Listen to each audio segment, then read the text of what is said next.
un homme de 80 ans. Il marche paisiblement dans la rue, pas de douleur thoracique, pas de vertige, rien du tout. Ouais, le tableau clinique parfait en apparence. Exactement. Et la seconde suivante, il s'effondre, totalement inconscient sur le trottoir. Essayé de battre pendant 10 secondes. C'est glaçant, hein. Complètement. Aujourd'hui, notre analyse approfondie décortique ce fameux divorce électrique qui provoque ce genre de cataclysme. Les fameux blocs auriculo-ventriculaires, ou BAV pour les intimes. Je suis vraiment ravie d'ouvrir ce dossier fascinant aujourd'hui. Et moi, je suis ravi d'être là. Cette perte de connexion entre le haut et le bas du cœur, c'est vraiment un modèle incroyable de défaillance biologique. Pour bien aborder ce document clinique qu'on a sous les yeux, il faut adopter une démarche très séquentielle. C'est-à-dire, Le CG. Après, on va évaluer le risque. Et pour finir, on parlera des stratégies thérapeutiques, de l'extrême urgent jusqu'au traitement définitif. D'ailleurs, le document s'ouvre tout de suite sur un cas fondateur qui sert de fil rouge. C'est structuré presque comme un simulateur clinique. Il s'agit vraiment de suivre ces 4 étapes vitales que vous venez de citer: comprendre la physiologie, analyser le siégé, évaluer le risque et enfin traiter. C'est la base de la démarche médicale, oui. Mais pour comprendre comment cette machine tombe en panne, il faut d'abord regarder comment elle est câblée en fait. Plongeons au cœur du système électrique. Il y a 2 grandes zones, c'est ça? C'est ça. Le réseau est divisé en 2 zones au comportement radicalement opposé. En haut, on a le nœud auriculo-ventriculaire. C'est ce qu'on appelle le tissu nodal. Sa propriété fondamentale, c'est la conduction qu'on dit décrémentielle. Décrémentiel, ça veut dire que ça ralentit, hein. Exactement. L'influx électrique, il circule très lentement, à environ 0,1 mètre par seconde. Et ce nœud, il est massivement innervé par le nerf vague. Du coup, il est très sensible au tonus parasympathique, le système qui ralentit le cœur. Donc cette lenteur, c'est pas un défaut de fabrication, c'est plutôt un système de sécurité. On peut voir ce nœud nodal un peu comme un péage d'autoroute qui régulerait le trafic, non? Ouais, la métaphore du péage est excellente. Si l'oreillette s'emballe, disons, à 300 battements par minute, le nœud filtre le courant avec cette conduction lente pour éviter que les ventricules en dessous ne fibrillent. C'est un bouclier. D'accord. Et la deuxième zone? Alors plus bas, c'est le système His-Purkinje, le tissu infranodal. Là, la physiologie change complètement. On est sur la loi du tout ou rien. Donc l'autoroute après le péage. Voilà, c'est l'autoroute. L'électricité s'y propage à une vitesse fulgurante, entre 2 et 5 mètres par seconde. Le but, c'est d'assurer une contraction simultanée de tous les ventricules. Et surtout, ce système infranodal n'est quasiment pas influencé par le système nerveux autonome. Ah, donc si le péage régule, l'autoroute, elle fonce. Mais si l'autoroute s'effondre, c'est la catastrophe. C'est exactement le problème. Ce qui nous amène au concept de foyer de suppléance, le plan B du cœur quand ça disjoncte. Comment ça marche, ce plan B? Si le blocage a lieu dans le nœud, donc au péage, un foyer de secours prend le relais juste en dessous. Il génère un rythme stable de 40 à 60 battements par minute. Et comme le signal emprunte ensuite les voies rapides, sur l'ECG, les fameux complexes QRS qui représentent la contraction, il reste fin. Donc le cœur bat correctement, même si c'est un peu lent. Exactement, la contraction reste efficace. Mais si la coupure se situe en dessous, dans le faisceau de His, là c'est une autre histoire. Le foyer de secours naît directement dans le muscle des ventricules. L'électricité voyage péniblement de cellule en cellule. Au lieu de prendre l'autoroute. Voilà. Résultat, on a un rythme très instable à 30 battements par minute, avec des QRS très larges. C'est dangereux, et ça n'assure pas un bon débit sanguin. Le document illustre ça avec un cas clinique super parlant. C'est le contraste entre adaptation et danger. Prenons un athlète qui dort. Son tonus vagal est super élevé, ça ralentit son nœud et crée un bloc. Mais c'est physiologique, c'est normal. Ouais, son cœur se repose tout simplement. Par contre, à l'inverse, un patient qui fait un infarctus et qui détruit son faisceau de His, là il fait un bloc infranodal.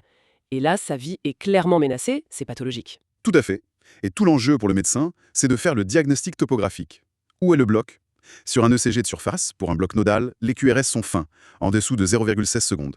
Et ça s'améliore à l'effort, non? Oui. L'effort, ou un médicament comme l'atropine, va améliorer la situation. Par contre, si on fait un massage sino-carotidien, donc une pression sur le cou, ça aggrave le bloc. Parce qu'on stimule le nerf vague. Exactement. À l'inverse, pour un bloc infranodal, les QRS sont larges. L'intervalle PR, qui est le temps entre les oreillettes et les ventricules, est fixe avant le blocage. Et là, le truc curieux, c'est que l'effort ou l'atropine aggrave mystérieusement la situation. C'est fou ça. C'est justement le cas pratique numéro 3. Au lit du patient, si on injecte de l'atropine et que ça s'améliore, ouf, c'est nodal, c'est bénin. Mais si le rythme du haut accélère et que le bloc s'aggrave, alerte rouge, c'est infranodal. C'est un piège classique. L'atropine lève le frein vagal, donc les oreillettes bombardent le faisceau de His malade avec plein de signaux. Le tissu infranodal, qui est déjà en souffrance, n'arrive pas à suivre. Il s'épuise et le bloc s'aggrave. C'est d'une logique implacable. Mais alors, que fait-on si l'ECG de surface, fait sur la peau avec les petites électrodes, ne suffit pas à voir ce qui se passe à l'intérieur? On passe en exploration invasive. C'est le monde de l'exploration électrophysiologique, ou EEP. On met des sondes à l'intérieur du cœur pour mesurer l'électricité en millisecondes. Ça a l'air de la haute précision. Ça l'est. On décrypte des intervalles invisibles de l'extérieur. L'intervalle AH, entre 60 et 120 millisecondes, c'est le temps de conduction dans le nœud. Et l'intervalle HV, entre 35 et 55 millisecondes, c'est le temps dans le faisceau de His. Et qu'est-ce qu'on cherche au juste? On cherche des anomalies. Par exemple, un dédoublement du potentiel H, qu'on appelle H1 et H2. Si on voit ça, ça signe une lésion organique sévère, à l'intérieur même du tronc de His. Ah oui. Et ça nous amène au 4e cas clinique. Un patient qui fait des syncopes inexpliquées, mais son ECG est parfaitement normal. Dingue. C'est l'enregistrement Holter sur 24 heures ou justement cette fameuse EEP qui va révéler que l'espace HV est allongé à plus de 70 millisecondes. Et ça, c'est la preuve d'un risque majeur de faire un BAV complet de façon soudaine. C'est ce qu'on appelle un bloc paroxystique. Bon, avant d'en arriver à ces cas extrêmes, le document détaille les différents degrés de bloc. On commence par le premier degré de lenteur, le BAV1. Le BAV1, honnêtement, c'est un ralentissement très simple. Toutes les ondes P, qui commandent les oreillettes, finissent par arriver au ventricule. Il n'y a pas de perte. Mais il y a un retard constant. L'intervalle PR dépasse les 200 millisecondes. La lésion est presque toujours dans le nœud. Donc c'est pas très inquiétant. C'est le cas du jeune homme de 35 ans asymptomatique, découvert lors d'une visite à la médecine du travail. Son ECG montre un PR à 260 millisecondes. La recommandation, c'est rien en fait. Aucune inquiétude, aucun traitement, juste le rassurer. Exactement. Un simple retard, on vit très bien avec. Les vrais ennuis commencent au 2e degré. Là, la connexion s'interrompt carrément par moment. Le fameux BAV2. Voilà, et il y en a plusieurs sortes. Le premier, c'est le Mobitz 1, aussi appelé phénomène de Luciani-Wenkebach, un nom assez poétique pour dire qu'il y a un allongement progressif de l'espace PR. Le nœud se fatigue à chaque battement, le temps s'allonge, jusqu'à ce qu'une onde soit complètement bloquée. Puis ça repart à zéro. C'est ça, et le pronostic est généralement très bon. C'est rassurant. D'ailleurs, un tracé nocturne chez une patiente de 65 ans sous Holter montrait ces séquences de Wenkebach vers 3 heures du matin. L'interprétation médicale est claire, c'est juste le tonus vagal de la nuit. Elle ne requiert absolument pas de pacemaker. Oui, on ne met pas de pacemaker pour ça. Par contre, le BAV2 Mobitz 2, là je prends un ton beaucoup plus sérieux. Ah, ça se corse. Vraiment, là c'est le blocage inopiné, soudain, d'une onde P qui arrive au bon moment. L'espace PR précédent reste parfaitement constant, il n'y a aucun avertissement, ça claque d'un coup. C'est un bloc infranodal potentiellement très grave, avec un gros risque d'évolution vers l'arrêt total. D'où l'urgence, dans le 7e cas pratique. Un patient de 75 ans qui ressent brutalement une sensation de tête vide, une lipothymie. L'ECG montre ce Mobitz 2 avec, en plus, un bloc de la branche gauche. L'orientation est radicale, hospitalisation immédiate en cardiologie. La stimulation artificielle est imminente. Pas le choix, le risque de mort subite est trop grand. Et puis, il y a le BAV2 de type 2 sur 1, c'est le cas ambigu par excellence. Une onde sur 2 qui passe, c'est ça? Exactement. Une onde sur 2 est bloquée, mais le PR des ondes qui passent reste constant. Sans exploration invasive, c'est impossible de savoir d'emblée si c'est un bon vieux Wenkebach bénin ou un dangereux Mobitz 2. C'est un vrai dilemme clinique. Comment on démasque ça? Point. C'est le cas numéro 8. On utilise le fameux test à l'atropine ou une épreuve d'effort. Voilà. Si l'atropine lève le bloc, bingo, c'est nodal. Mais si ça s'aggrave et que ça devient un bloc 3 sur 1, avec une seule onde qui passe sur 3, là, c'est infranodal. Et ça demande une prise en charge spécialisée très rapide. Surtout que ça peut vite dériver vers ce qu'on appelle un BAV2 de haut grade. Là, c'est la détérioration avancée. On a plusieurs ondes P consécutives qui sont bloquées, du 3 sur 1, du 4 sur 1. Ça entraîne une bradycardie ventriculaire sévère, le cœur est très lent, et les QRS sont souvent larges. L'illustration parfaite, c'est cette patiente admise aux urgences avec une asthénie majeure, une fatigue extrême et de grosses difficultés à respirer. Son ECG révèle une conduction 4 sur 1 et sa fréquence ventriculaire s'effondre à 35 battements par minute. 35, c'est critique. Oui, transfert immédiat en unité de soins intensifs de cardiologie. Et tous ces signaux d'alerte nous mènent inévitablement au stade le plus redouté, la déconnexion électrique totale, le BAV de 3e degré. Le stade ultime. La dissociation complète. Le rythme des oreillettes est régulier et rapide, dicté par le nœud sinusel, mais le rythme de survie des ventricules, lui, est extrêmement lent. L'espace PR devient totalement anarchique, il n'y a plus aucune relation entre le haut et le bas. Et cliniquement, ça donne le cas numéro 10, le fameux syndrome d'Adam-Stokes chez notre patient de 80 ans du début. Oui, c'est exactement ça. Syncope à l'emporte-pièce. Perte de connaissance brutale, sans aucun signe annonciateur, sans prodrome. Son rythme d'échappement n'est que de 30 battements par minute, avec des QRS très larges. C'est une alerte vitale absolue. Surveillance continue sous scope et chariot d'urgence branché juste à côté. On ne rigole pas avec ça. Mais il faut faire attention. Le diagnostic sur ECG n'est pas toujours ce qu'il semble être. Je voulais justement faire l'avocat du diable. La machine ECG, est-ce qu'elle dit toujours la vérité? On ne peut pas se faire piéger par le tracé sur le papier. Ah, si seulement c'était aussi simple. Oui, l'ECG peut nous tromper. Il existe des pièges redoutables. Par exemple, de faux BAV1, qui sont causés par un trouble de conduction très sévère à l'intérieur même de l'oreillette, avant même d'arriver au nœud. Un faux bloc carrément. Oui, et il y a aussi les faux Mobitz 2. C'est souvent dû à une hypertonie vagale ou alors à ce qu'on appelle une extrasystolicienne cachée. Une extrasystole trompeuse, c'est notre cas clinique 11. Parfois, une tachycardie est interprétée à tort comme un bloc parce qu'une onde P bloquée est dissimulée. Elle est cachée dans l'onde T du battement précédent. C'est un classique. Et l'astuce de détective pour trouver ça, Ève? Augmenter la vitesse de défilement du papier de l'ECG, on passe de la vitesse standard à une vitesse plus rapide pour étirer le dessin, et hop, on révèle la petite onde cachée. C'est brillant.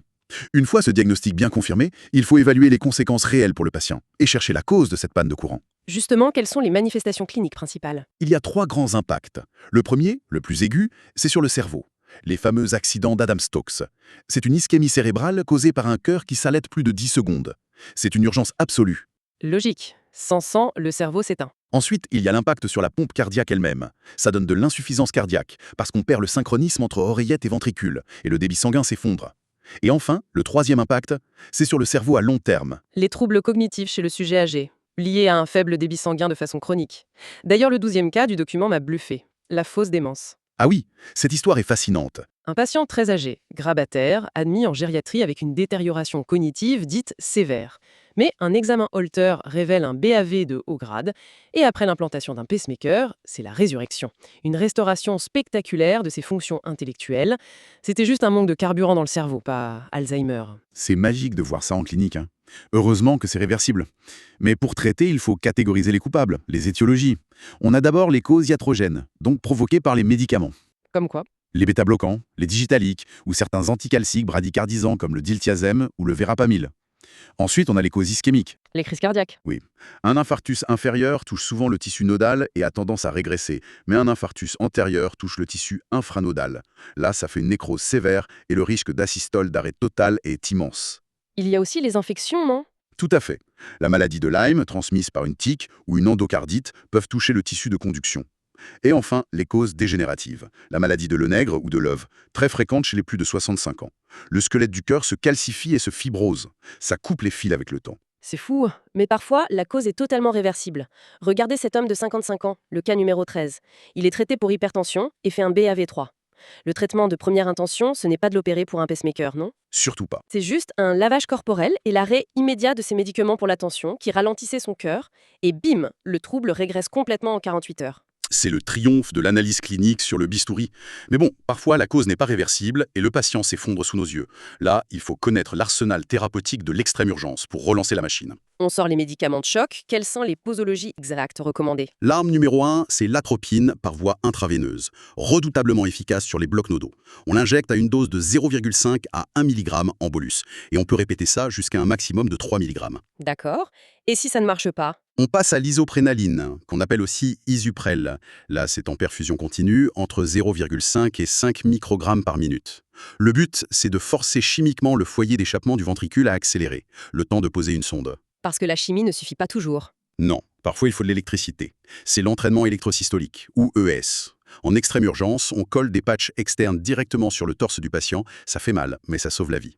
Ensuite, on prend le relais avec une vraie sonde de ES endocavitaire temporaire posée à l'intérieur du cœur via une veine. Ce qui nous amène au choc cardiogénique, le 14e cas, la situation la plus critique. Une patiente en état de choc avec un BAV3 à 20 battements par minute. Un échappement ventriculaire très large. L'atropine ne fait rien? C'est la panique contrôlée. Exactement, l'action salvatrice.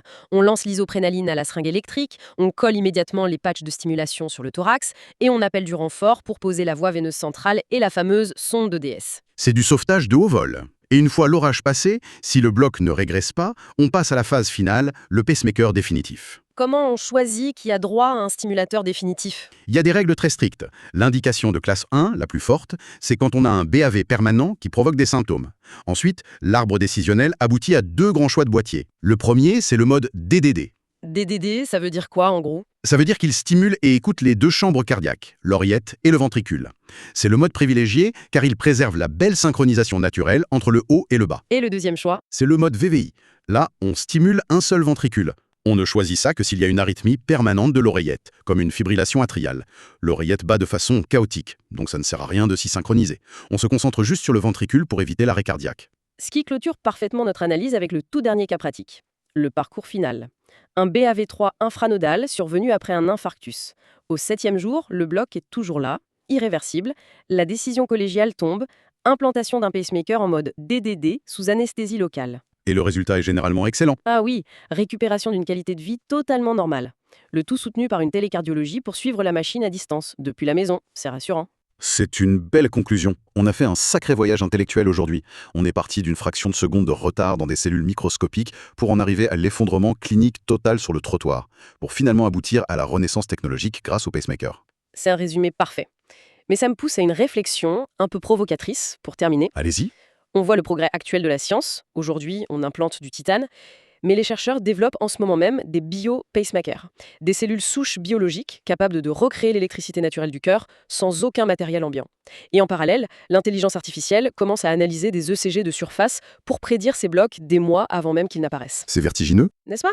Alors je me demande, est-ce que ces petits boîtiers métalliques qu'on implante aujourd'hui sous la peau finiront un jour dans un musée d'histoire de la médecine? C'est une question ouverte pour toutes les personnes qui nous écoutent et qui aiment explorer l'avenir de la médecine. C'est une excellente question pour l'avenir. Merci de nous avoir accompagnés dans cette plongée au cœur du savoir. Prenez soin de vos battements et à très bientôt pour une nouvelle analyse fascinante.